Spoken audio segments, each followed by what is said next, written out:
Thanks for joining again. Kirsten Kloss here with Netcast Event. I'm in studio once again with Chris Hamilton. And Chris and I are going to be talking with Howie Jacobson. Now, Howie is the author of Google Adwords, the Dummies Guide to Google Adwords. And we're going to talk to Howie, or Howie's going to talk to us a little bit about his book. But more important thing is to talk about the whole psychology of online advertising through Google. Howie actually is a doctor of education, of health education, and he specialized in applied psychology. So he has some knowledge regarding this whole idea of the psychology of the sale online. A few other little interesting tidbits is that Howie's actually online with us via Skype. He's originally from Newark, New Jersey, but he's actually right now in Winterton, South Africa. And if anybody wants to know where that is, it's about 3 hours from Durban in South Africa. And he's doing some interesting stuff down there, but maybe we can segue into that later on in the broadcast. But thank you very much for joining us today on the broadcast, Howie. Oh, it's my pleasure. Thanks for having me. By the way, I just want to make a correction. It's actually Google AdWords for Dummies. It's Google AdWords for Dummies. Thank you, Chris. You're welcome. Yeah, Google AdWords for Dummies. So, so Howie, first of all, I just want to give the audience a general idea of who's Howie? What's a bit of your history and what got you to write this book about Google AdWords?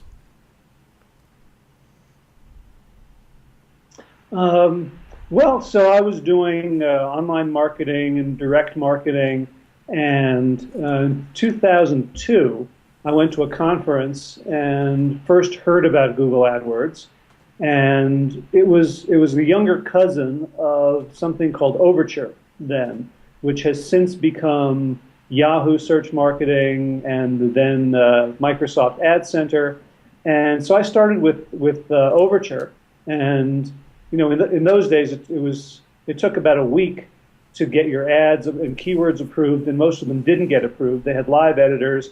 It really was not very self-serve, and but it was what we could use. And in spite of that, it was incredible because for the first time, you could bid for a click. And so for anyone who's kind of grown up doing old school advertising, let's say in a newspaper or in the yellow pages, if you did a newspaper ad and suppose you didn't get any sales from it, you couldn't actually call the newspaper and say, you know what, that didn't work, give me my money back. They'd laugh at you, right? Here, with Overture and then with Google AdWords, you only paid for a real visitor to your website, which was just incredible. All of a sudden, you didn't need a big budget, and you didn't have to worry about really messing up because you wouldn't pay for it. You just wouldn't get the traffic. The second thing is, because it was so incremental, you didn't, you bought a Yellow Pages ad. I had clients who were spending $30,000 a year for a Yellow Pages ad. I always, when I would proof it, I would and send it in, I would always go to sleep that night and have nightmares about getting one digit of the phone number wrong. Right? And so the idea of this ad that you can change at any point from your own computer in a couple of minutes, was just amazing. So that's how I got into pay-per-click. And then AdWords, when it started becoming a little bit more popular, I jumped on that and never looked back because it was just so much of a more intelligent interface, and we can talk about some of the differences that might matter to people who are looking to advertise. But it was all of a sudden it took out the middleman, and you could connect your own websites to millions of people all around the world who were hot for what you've got at that moment. And that's kind of the DNA of AdWords. And there's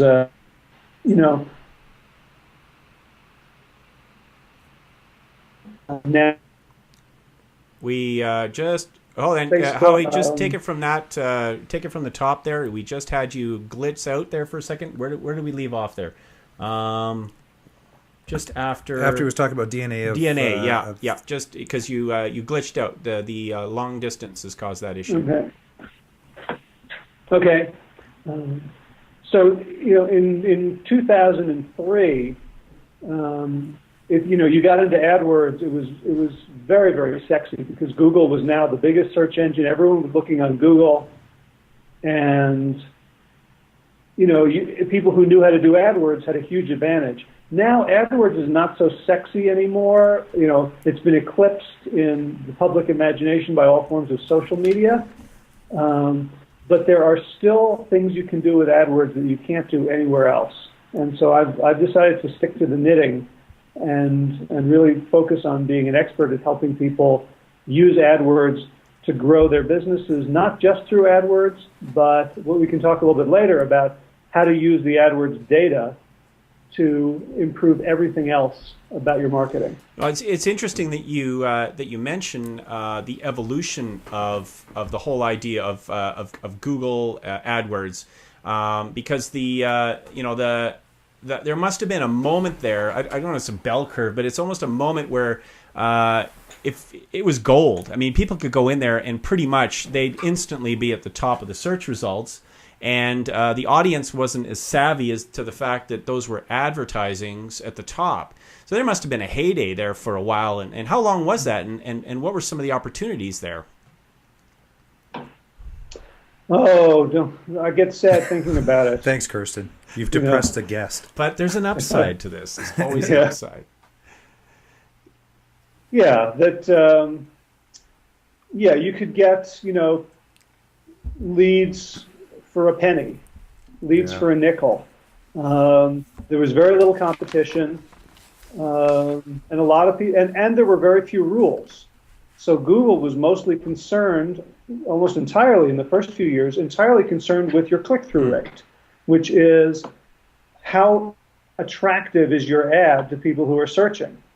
And so if you had a good ad, then Google didn't have any rules for years about what you could do landing page. So people were kind of doing all sorts of shenanigans. Anything to get a click through. Anything. Once they got the click, they would put up a wall and they give you the enticing headline and then say, you want to know more, give me your name and email. Long sales letters. The type of stuff that was taken sort of directly from the world of direct marketing sales letters, was slapped onto websites, and for a lot of people it worked very well. Google noticed quite quickly that it was annoying a lot of their users. So Google's whole DNA, the whole DNA of AdWords has been win-win-win, which is to say, if you write a great ad that is targeted to that keyword and really appeals to people, then you win.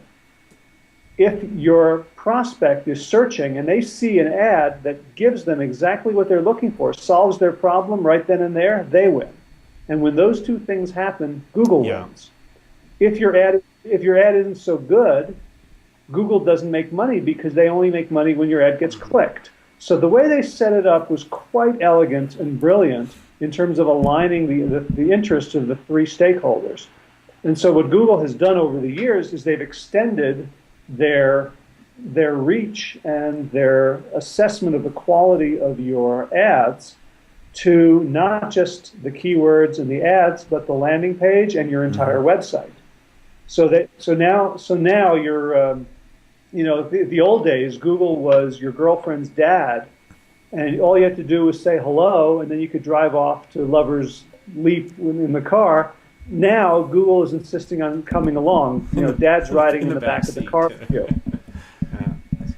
No, so you're telling me that when you put an ad up on Google now, essentially they're choosing when your ad gets placed and what pages it gets placed based on the content that people are arriving as far as a landing page is concerned? So they're being granular that way?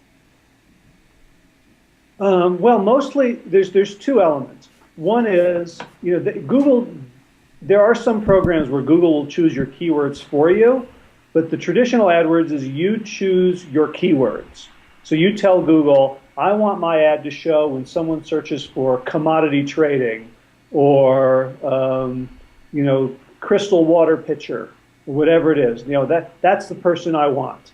And you can do it more or less granularly. You can do what's called exact match, where you say only if they type exactly this do you show them the ad, or you say, you know what, it's called broad match. If anyone types in anything related to salad spinners, red salad spinner, green salad spinner, big salad spinner, yeah, that's what I sell. Just give me them all. So you kind of direct Google what searches you want to show for. But for each search, Google's auction computer does, a more complex calculation than you could imagine to figure out what, if we have 10 or 11 different advertisers on that first page, what order will make Google the most money? So if you have, and it's based on the quality score, and it's based on how much you're willing to pay. So an advertiser, let's say you have two advertisers, one of them has a very high quality score, which means, they get a lot of clicks. And they're not willing to pay very much. And another advertiser has a terrible quality score. They almost get no clicks, but they're willing to pay anything. Google will prefer the one who gets clicks because anything times zero is zero. So one aspect of quality score is really your click-through rate. There's another part of quality score which is much more of a pass-fail, which is, does Google want their grandmother to see your landing page? Do they think you're going to fleece her? And so if your landing page does not comply with their rules and guidelines, your ad won't get shown at all. It'll just say, you have a quality score of 1, and that's not good enough. I don't care how much you're willing to pay. Hey, give me $10,000 a click, I'm still not showing your ad. So even though Google went through an IPO, which makes them, like everybody else, kind of stupid in that they're managing to quarterly reports, they've maintained an element of intelligence, which is they understand that their profitability is not just today but tomorrow. So if they just want clicks today at the expense of a good user experience, then they're not going to have any users tomorrow. It's interesting you say that, because I set some Google AdWords up for a client of mine, and the guy we actually let Google set that up for us, just because they offered to do it, and he pretty much said the exact same thing. What it comes back to is it's the same thing with organic results. You want to get the best stuff displayed, because of the fact that people want a good user experience. I would imagine exactly the same with the advertising side. Is that what he said is when they see click-throughs being higher than what the average is, they assume that this person has good relevant information that they're coming back to. And he didn't say as much, so I don't want to get the guy in trouble or anything like that. But he said, yeah, we actually give preference to stuff where the user experience is so much nicer than the other people's. So that's what I heard. So. Yeah, well, the psychology of Google is that they went from having no users to basically taking over the search market in just a few months. And they spent zero on advertising. So it was they were slightly more relevant, slightly faster, slightly easier to use. And so they understand the power of the slight edge. And they understand that they're the most popular nightclub in town, and tomorrow night everyone could have discovered another nightclub. So they are obsessive about user experience, about making sure, because they don't care about us advertisers at all. They really don't. That's an odd question. We'll get to that in a sec. That's I find that intriguing. Because they know that we are the seagulls feeding on the fish haul. If they bring in the fish, the seagulls don't really have a choice. So they don't cater to us. They're often they don't have systems set up to deal well with us. We put up with a lot because they have the traffic. Gotcha. That's okay. So I don't have to actually ask the question. It's kind of like if you're throwing a dance, put the hottest looking people in the in the hall, and the rest will show, right? So, And you charge whatever you want. Yeah, yeah. For admittance. Right. Well, and it's interesting because you know, I'm often I'm actually somewhat fatigued by the whole process of posting an ad on for Google AdWords. I find it quite daunting because you know, how can you target your advertising to the right kind of market and gain that sort of first impression? And we just had an interview with somebody who said, be focused and make your messaging very clear when you make that first impression. And that's a psychology piece that you could probably speak to. But how do you, I mean, it's an image or it's a piece of text, right? How do you get someone's attention, but more importantly, not waste your click through on you know, trying to sell someone lingerie by saying you're Britney Spears, for example. You know, that is not going to be useful because people are going to show up and then go somewhere else. Fundamentally, how do you go about that whole psychology of how do you get people to be the right people to click that ad and know that when they arrive at your site, it's actually going to turn into something that wasn't a waste of $1 to $5?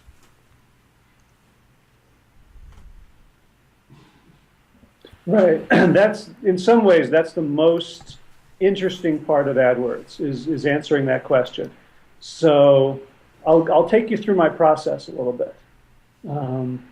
First place you go is you type in a keyword that you think would be useful into Google, just as if you were a searcher. And you see what comes up. And you see who is advertising, what the organic listings are, and you put yourself in the mind of your prospect.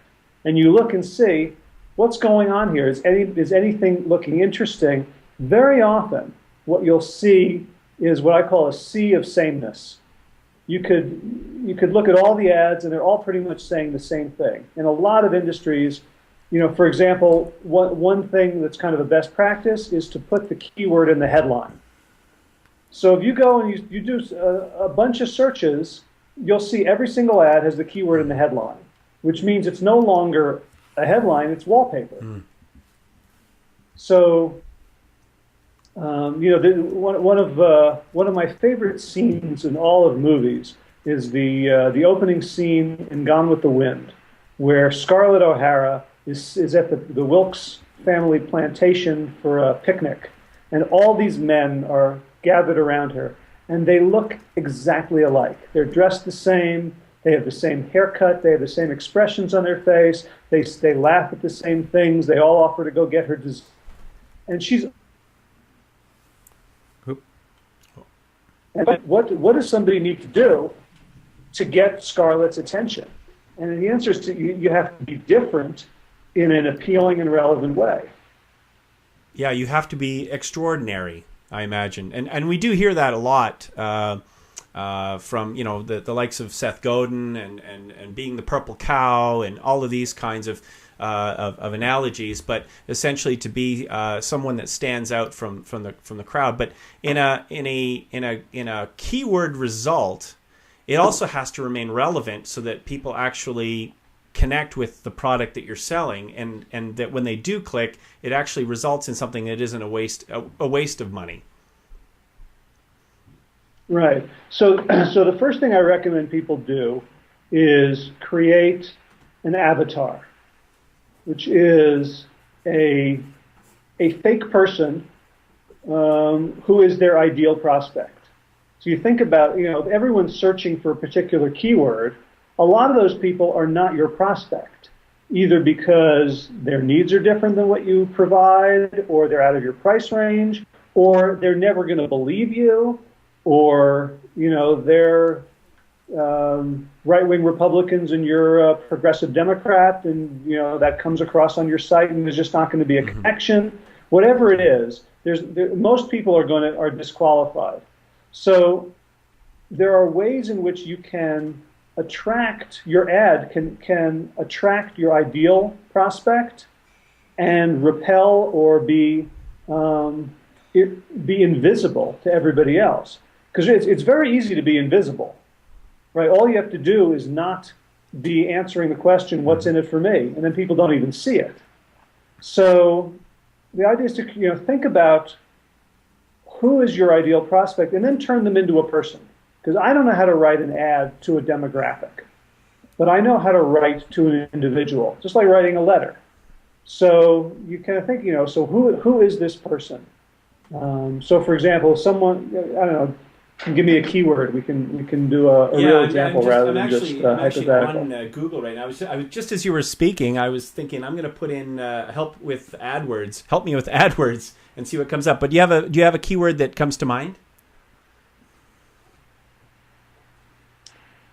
Well, I've had, let's use snowmobile because it's cold up here. Let's we'll pick use snowmobile. All snowmobile. right, snowmobile. Okay, so plug that one in South Africa. It'd be interesting to see what comes up down there. So I see. Right. Okay, so the advertising I'm seeing here is 2012 Ski-Doo snowmobiles. Skidoo.com. That's the headline. Under it is the website, and discover the powerful and fuel-efficient lineup of Rotax engines. So that's the only ad that shows up. Okay, so let's talk about the person who types in snowmobile, and let's think about so we have a business that sells snowmobiles, right? Or I'm guessing that's what we're thinking of, right? As opposed to lessons or service. Let's go down that path. Right. Okay, so I would ask that business owner, tell me who your ideal prospect is. Someone who, if they, if you met them on the street or you overheard them in a bar, you'd say, "Oh my God, you've got to work with me. You're perfect for me." So it's someone who sort of has the same need as you have, has the same budget that matches what you have, buys whatever difference, they think however you're different from everyone else is meaningful to them. They trust you. There's some sort of identity connection. And say, so tell me who that person is. And at first they'll say, well, it's a man in his 30s. That's roughly when they get the age when they snowmobile. I say, okay, what's his name? And they go, what? So, right, because they don't know the answer because they're making it up. But when something interesting starts happening when so they generally say, Bob or Dan or Joe. Very often they're first one-syllable names. So let's say it's Joe. So how old is Joe? And they'll say, well, 30 to 40. Say nobody's 30 to 40. Pick a number. People are 20. All right, he's 33. Yeah. So you want to kind of get to specifics. What's important? What's important to Joe? What does he like to do? Well, he likes to snowmobile. What else? He watches baseball. He's a hockey fan. What team? You sort of start collecting information about Joe based on what you know about your customers or what you imagine, because based on looking at Google and seeing what Google suggests that person is, and you start to figure out what matters to Joe. So, for example, I was doing this work with a guy who sold water tanks in the American heartland, and we determined that his ideal customer is probably like a Fox News watching conservative Republican American patriot. And I said, well, where are your tanks made? He said, oh, these tanks are too big to come from China. They're made in the States. And I said, really? So why don't you put proudly made in the USA in your ad? Because nobody else is doing it. So arguably, that has nothing to do with the quality of your water tank or why you'd need a water tank, but it touches on an emotional hot button, and it makes you stand out from everyone else, all of whose stuff is also made in the USA. But when you name a truth, you preempt it. Wow, that's tugging on the heartstrings right there, isn't it? Yeah, absolutely. Because now you're driving an emotional response as well, aren't you? You need to focus. Yeah. Yeah. Well, go ahead. Yeah. Well, most advertisers are not willing to do this work. They're just, if you look at ads, it's like the first thing that popped into their head. You know, and they're all, so that's why they're all the same, because the first thing that pops into all our heads is, you know, snowmobiles, the price, the power, the type of engine. Features. You know, features, as opposed to, you know, let's say, you know, one thing I love to do is imagine this person's childhood. Like, and especially when you're selling something that solves a problem that matters to people. So, for example, I worked with someone whose business is get out of debt, like debt consolidation. And so we took his ideal prospect, and then we age regressed the person to age 10. And we had this boy lying on his bed with a baseball mitt, tossing a ball up in the air at the height of his optimism about his life. Right? What success was going to mean to him. And now, 30 years later, this guy is declaring bankruptcy. His business bled out. He's getting a divorce because he put all his time and money and effort and energy and love into this business, and it ruined his family. And I said, write an ad for that 10-year-old boy about getting his life back. And everyone else is, you know, debt consolidation, you know, $99 to start, guarantees. And this is, you know, and these ads that we were writing were about, you know, get back in the saddle. You can, you know, this wasn't your fault. You know, bankruptcy is a lesson, not a punishment. You know, stuff that really stood out from the run-of-the-mill ads that were just all touting the same kind of basic features. Well, and you're kind of also, it's that sort of give forward. If you can actually give somebody, you're giving people hope, and you're giving them potentially ways in which to pull themselves out of a certain situation and lead them into a path that they may have not originally considered. And it's related to a solution sell, obviously. But there's no doubt that if you understand the core emotions that person has and tie some kind of a story to it, is that kind of what you're saying? Yeah, very very often searches lend themselves to stories. You know, all of us are the heroes of our own stories, and you know, if we're in a bad patch, we can forget that. You know, I think of, I'm a big fan of the hero's journey it's a kind of a way of looking at the human journey. It's used a lot in literature, in psychology. It's a way of kind of mapping the human experience. And at one point in the hero's journey, it starts out with the call to adventure. Or rather, it starts out with there's something wrong in the world. You can think of it, you know, used like Star Wars. Luke Skywalker, perfectly comfortable, bored as hell on his uncle and aunt's farm. So typically, you know, the orphan in a world that is fallen somehow. Then there's the call to adventure. The droid, help me, Obi-Wan Kenobi, you're my only hope. He gets this rush of, I can do something about this. I can take action here. And then there's the refusal of the call. Who am I kidding? I'm just a poor farm boy. I'm not cut out for this. And you could map this onto The Matrix. You can map this onto Harry Potter. You can map this onto Twilight. You can map this onto Lord of the Rings. It's universal.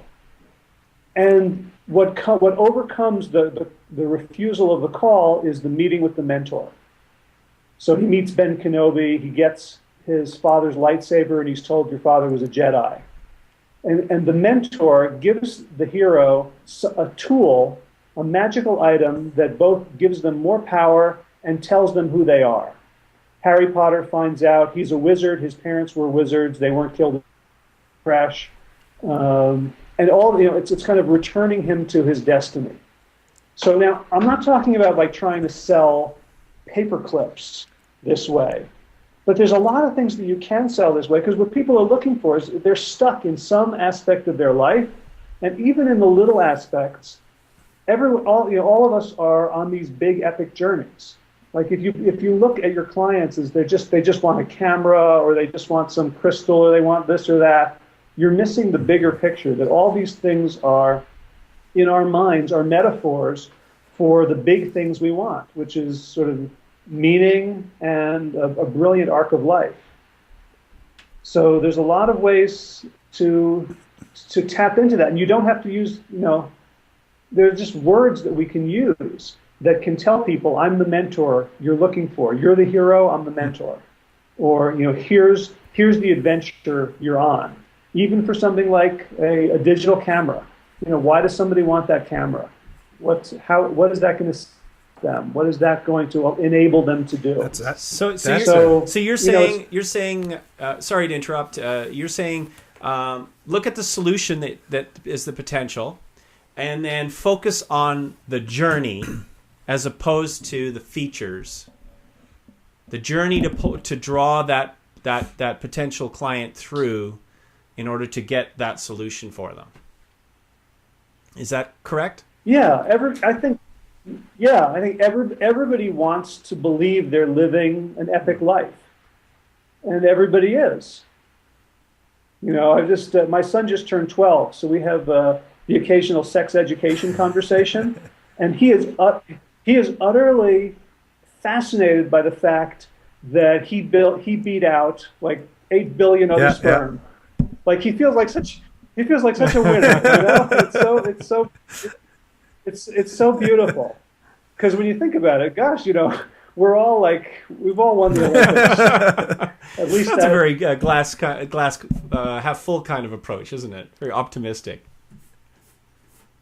Yeah, and so many people in their lives get mired in defeatism and pessimism, and people, when people are searching, and you can think of things like bankruptcy and weight loss and diseases and my business isn't going anywhere and my relationships are stale. It's like it's like something is off kilter. And if we offer products and services that can not just fill that tiny hole, but can show people you can get unstuck. Like, I don't know if have you ever bought something that was kind of a minor thing, but it worked out so well, you were like irrationally happy about it? Oh, sure. It happens all. Well, the internet is cheap thrills that way, but yeah, there have been some bigger purchases that came out of a very little, a surprise. Yeah, no doubt. Yeah. Like I don't know if you can see it. Here's my pen. We see it. It's got. Let me just zoom in here. Faces on it. Yeah. It was like $60. It was in New York. It was an impulse buy. I was at a conference, and I just walked in, and I just love this thing. It feels good. It makes me smile. I feel like I write happier things. I love this one here. Does it help writer's block? That one there. Yeah. And I just, to me, this was much more than a pen. This is like me making a good decision, me pampering myself in a way that I still feel good about half a year later. So, our relationship with stuff, even if it's like, there's all these internet marketing letters that are like, you got to deal with fear and greed. That's all people care about. Scare them and press their greed buttons. Yeah. Well, all those things are just longings. And so, to really, to me, this whole marketing game is really respecting people at just the deepest level. It's not just, let me sell them some crap. This is really about connecting with what's really important to people, even when they don't realize it consciously. Well, it's interesting too that if you instill an emotional, if you have an emotional experience about a purchase, that person also becomes the ultimate referral agent. Because they had an experience around the whole acquiring of that particular good or service or what have you in that scenario. So in your case, of course, you probably tell everybody to go back to that shop in New York and look for those pens anytime anybody's in that area. Yeah, I show this to people all over the place. I just like this makes me cool. Yeah, so essentially that's the psychology of how how to take something that's so ordinary on the internet and add a spin to it that nobody else is doing. That's very good. That's very good advice. Well, I'm just thinking about the digital camera when we were talking about the digital camera, right? Think about, like, I've done it so many times where I wish I had a camera where I could take a picture of my kids growing up, right? And it's like all of a sudden I don't have that camera, right? If you can make that a emotional connection, always be ready or something like that, right? Is that, I mean, that's the kind of concept you're talking about, right? It's like, instead of saying this is 6 megapixels or whatever it is, it's like, you know, it's the emotional tie now. It's like, don't miss that opportunity. Right. It's like, you know, I mean, Kodak was, you know, famous for their marketing before the digital age, where they're, you know, they were never, you're not selling pictures, you're not selling cameras, you're selling memories. Like, they understood that. You know, when I bought my first digital camera, I wanted a really teeny one because we would go on vacation. I was never a photographer. And so my wife would take all the pictures, and we'd get home and we'd be looking at the pictures, and she'd go, "Am I there?" And so for me, getting this digital camera was about the relationship. It was being a better husband and father. It wasn't just, you know, so all the features helped me do that. This cool little red Canon camera was just awesome in that way. But, you know, it's small enough to fit in the pocket, which means I would actually take it with me. It wouldn't, like, bulk up or slow me down. And it meant that I could then be that person. Whereas nowadays you get the iPhone. I just love it because I have so many pictures on this thing. Click, click, click. Just take it now. So just go. Yep. So it's actually great that we're talking more about the psychology of it as opposed to just the actual, you know, physical. How do you actually run the Google AdWords? Does the book address mostly? Is it a 50-50 or is it mostly related to the psychology of using Google AdWords? No, there's. I would say it's weighted towards actually doing things. That's the For Dummies series is to take people and make sure they're competent. So I frame things in terms of the psychology, but so if we talk about, you know, the importance of understanding your searcher, there's, you know, 10 pages on how to find out who they are online, ways to, and then, you know. All this stuff that I'm talking about is also, it's quite airy-fairy, right? So the beautiful thing about AdWords is that when I come up with these crazy theories for people, we get to test them. I would be very nervous if I was, like, working at a creative agency where I had to do a billboard, and you're like, gee, I don't know if that's right. You know, it seemed like a good idea at the time, but I was, you know, I was drinking a lot of water. Well, it's the ability to change really quickly. You know what I love about it is so many. It's not just the A/B split test, right? It's like you got your A to Z split test potentially against some of the AdWords stuff that you do as well. So it's multiple different ways. You know, you can absolutely look at what works and what doesn't work. I'm gonna stretch Howie a little here. How comfortable are you with crystal balls? Because I'm kind of looking ahead, and I'm looking at what Google's doing right now with their social network. And right now you have Google Plus, which is their new social network, and I'm very excited about it. There's all kinds of tools that I grab onto, but there's very little advertising. There's no advertising yet. You know, up till now, you couldn't really target the social dynamics of your target market. You couldn't talk directly to somebody who's interested in a particular topic because there was no information collected on that. But now it's going to potentially change the way advertising can happen because, of course, that relates everywhere. I mean, I went into Google Plus the other day. I just put in a bunch of search terms in Google Plus to see who I could add that was in Calgary, in my hometown here, and who has certain disciplines. And wow, I couldn't believe who came up in that list. And, of course, I added and connected to a few of them. This is going to change the way people use search. And how is AdWords going to fit into this? And what do you see as maybe potentially the next, you know, golden goose egg that we can take advantage of? Yeah, that's definitely above my pay grade. So I'm going to be making stuff up as we go. But Google is terrified of Facebook. Yeah. Mm-hmm. You know, they saw the statistics about how much time people spend doing Google searches and how much time people spend on Facebook.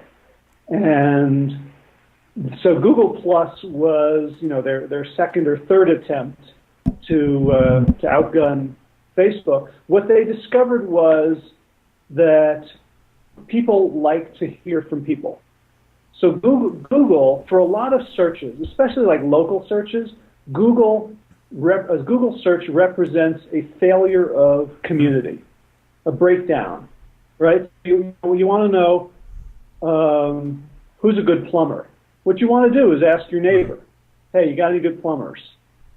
We don't have neighbors anymore, right? We don't know who these people are because we're spending all our time working or cocooned on Facebook. And so we go to Google and we type in plumber. So what Facebook offers is, decisions by humans. Still, I don't know that Facebook is particularly good at delivering ads. I know some people say very well with it. My experience and the experience of a lot of people is that Facebook is a very hard place to advertise. People, you can kind of have your page and you can be interesting and you can get lots of people to like corn chips or your car wash, but people really aren't there for commerce. So, for me, Google is certainly using social signals. We know this, that they're using social signals to determine the quality of your website. They're using it for organic, and they're probably using it for AdWords, even though they don't really tell us. Whether they're going to figure out how to kind of crowdsource prioritization. Really, because all a search engine is it's a way to prioritize all the stuff out there based on your criteria, and they're very comfortable with their computer algorithm, which is based on huge numbers of anonymous people voting, right? So their organics is all links, and AdWords is also relying heavily on the quality of the website as well. I don't know how they're going to do it because they haven't. I mean, if you think of all the things that Google has done over the years, and if you go to Google Labs and you look at all that stuff from Picasa to Google Earth to Google. Well, there've been a couple of problems. to Wave, to Google Checkout, which just became Wallet this week. The only thing that's ever made them money is AdWords. Right? AdWords is 97% of their revenue, and so AdWords and AdSense, which is a way to deliver AdWords, is really all they've ever been good at. So I have trouble imagining them making a ton of money in a completely different model. They're really good at what they do, and I've got to say I don't really have much of an imagination. Like when Facebook and MySpace started, I'm like, what's the point of that? Like I can have a website. MySpace is ugly. Well, there has to be that too. So there has to be that clear vision of where people can get when they're there. So I'm not about this sort of let's waste time. I've seen a lot of eye candy in the world of social media, and it replaces the boob tube. But the way potentially Google could spin the social network side, I'm just thinking of data collection. I'm just thinking of when someone's logged on, we now know who they are. As opposed to before, they weren't logged on, or they might have been logged on when they were doing their searches, but most people didn't. Now they're going to start logging on, and now there's going to be a chronological history of what people were interested in, where they were going, and what do they have on their profiles. Yeah. And maybe Google's doing that already. Hey, don't think they don't get an IP address and figure out what's going on. So. Yeah, you're right too. Google's been doing that for years actually, since they bought DoubleClick. So they already know. And then they admit this, that if you do a search for New York restaurant, and then a day later you do a search for hotels, they know that you searched for New York, so they think they're going to put some New York hotels in the listing, even though you didn't mention New York in this particular search. And you don't have to be logged in for that to happen. Yeah. Google, and here's how we know that Google can do this, is from people who get banned from AdWords, and then they say, well, I can just set up another account. So I'll use, my sister's email, my mother's credit card, my cousin's mailing address, and I'll put up a brand new website on a different C host using, my sister's husband's contact information, and within 3 hours they're banned again. Yeah, it's because because they were using the same computer. Yeah, there's always one, the lowest common denominator. Yeah, don't try to outsmart Google because they've already figured it out, right? So. We have about unless you're Dick Cheney. Yeah, exactly. And he'll shoot you if you do something wrong. We have about under probably 5 minutes here. We should probably wrap it up. Chris always has some great questions about the generalization of what you always have these questions to summarize, and maybe I should pass it to you. I guess the one question I tend to ask people is, it's always, what's the best piece of advice you can give on what it is you do or what it is. So mine would be, what's the best piece of advice that you have on AdSense? And I guess that's kind of how long is a piece of string. I should say, if I'm advertising, what would be the best piece of advice? And we've probably already gone over it. But it's a good summary. To reinforce. It's always a good summary. Okay. Well, I'm gonna assume you said you meant AdWords. Sorry, yes. I don't know much about sorry. how to. Okay. Good. I would. So let's talk to people who aren't using it. And so let's say you want to get started, and you're probably going to come across a $75 voucher or a $125 voucher. So you're going to get free money, and you're going to go throw that in there, and you are going to spend it like an idiot because it doesn't seem like real money, and it's good. And you're going to go, oh, this stuff doesn't work. So I would encourage you not to do that. I would encourage you to think about your first foray into Google not as a money-making attempt, but as a university, or as if you're going to Las Vegas to play poker. So another one of my favorite movie scenes is from Maverick, where he sits down. He wants to get into this poker game. They don't want him to play. They don't trust him. He really wants to get into this game, and so he offers that for the first hour he will lose every hand, and only after that will he start playing to win. And they can't pass him up on that. So Maverick loses for the first hour, and after that he starts cleaning up, and he actually explains that I knew how to win by losing. By watching all of your tells, by making you show your cards, and so after an hour, I knew the market and I knew how to beat you. That's how people should use AdWords in the beginning. You can put up keywords and you can see exactly how big the market is. You can run 7 or 8 different ads and see what people respond to. It's all education at first. If you want to find out how your website is doing with this traffic, then you want to make sure you have enough money to send enough traffic. What you don't want to do is say, okay, I've got $200, but clicks are $3 each, so I only have 66 clicks to send to my website. What are you going to find out from 66 visitors? You don't have the significance. So you want to go, do your preliminary research. Google has a free keyword tool that is just incredible. You don't even need an AdWords account to use it. Just type in Google keyword tool, and you can use it external to AdWords. And find out what are clicks going for? How many searches are there for different keywords? Suss out your market and really use AdWords at first to learn. Just like Maverick, losing for the first hour. Expect to lose your money. Expect it to be an investment. And once you understand who is searching, what they're searching for, what messages they respond to, and how much clicks actually cost, because you're in the game. You're not just doing keyword research. You're actually putting your dollars on the line to learn something.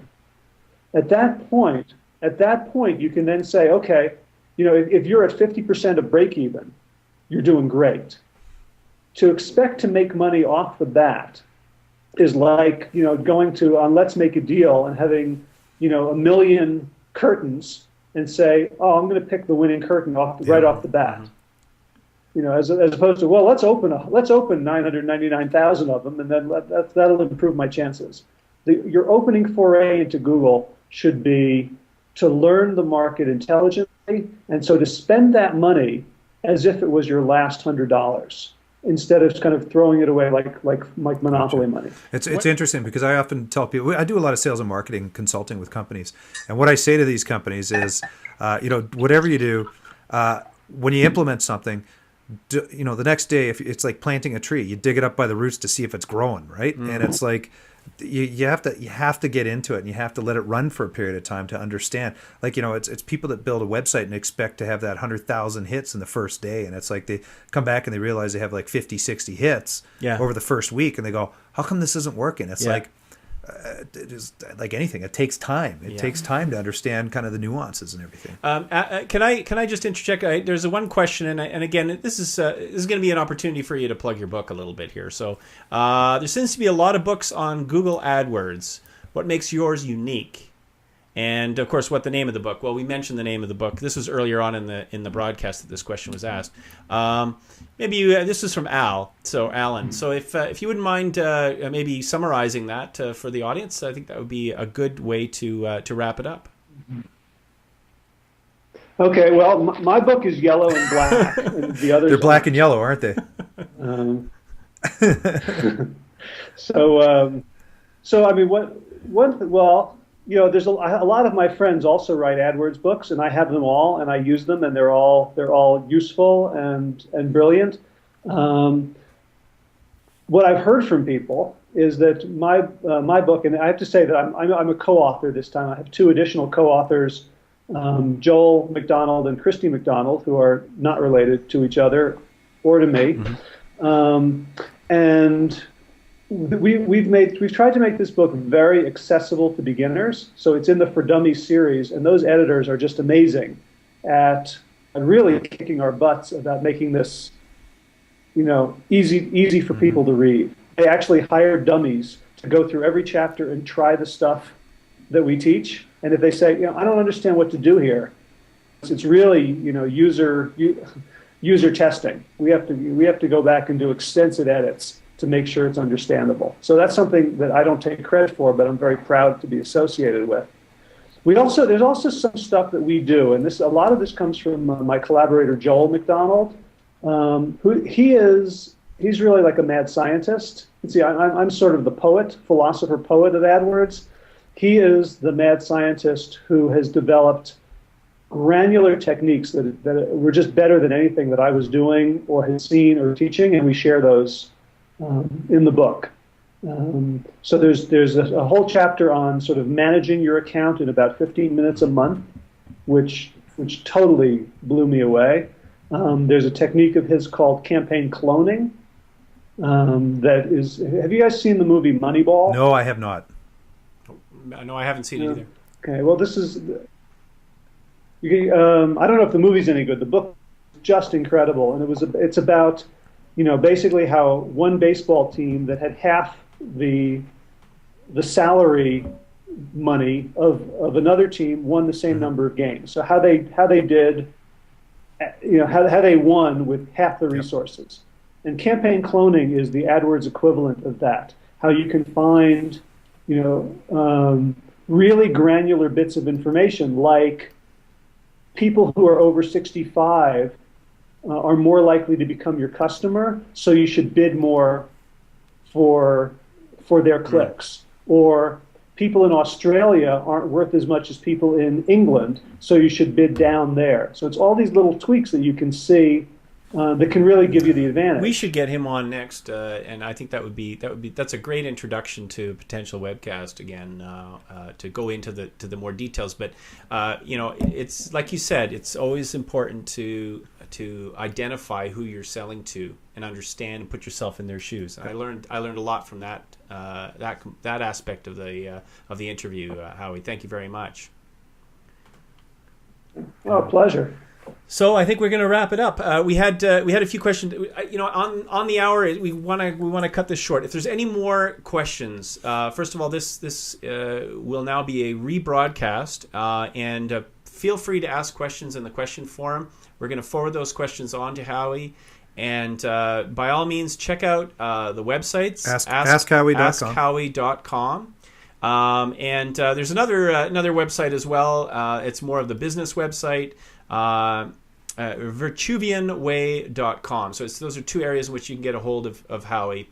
But leave your questions here, and most important, let others know about this broadcast. Let others know about the concepts that were discussed today by sharing on the links above. Please do that, and let your network know about our broadcasts and share the good word. And by the way, the one thing I want to plug, I just looking at the website here, is is your free stuff section on Ask Howie, which is the Can This Market Support You? Go under there. It's the free calculators. I think those are wonderful. Those are great little tools.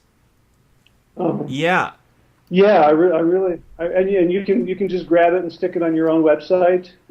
I get a little link juice when you do, and you get a That's calculator. actually how I found you. I actually found you through the through the calculator. I actually, I played around with the calculator. I went, hey, this guy's written the book about AdWords. I'm going to get in touch with Howie, and that's how the connection originally happened. And it was lucky we did. Thank you very much for joining us and staying up late in South Africa.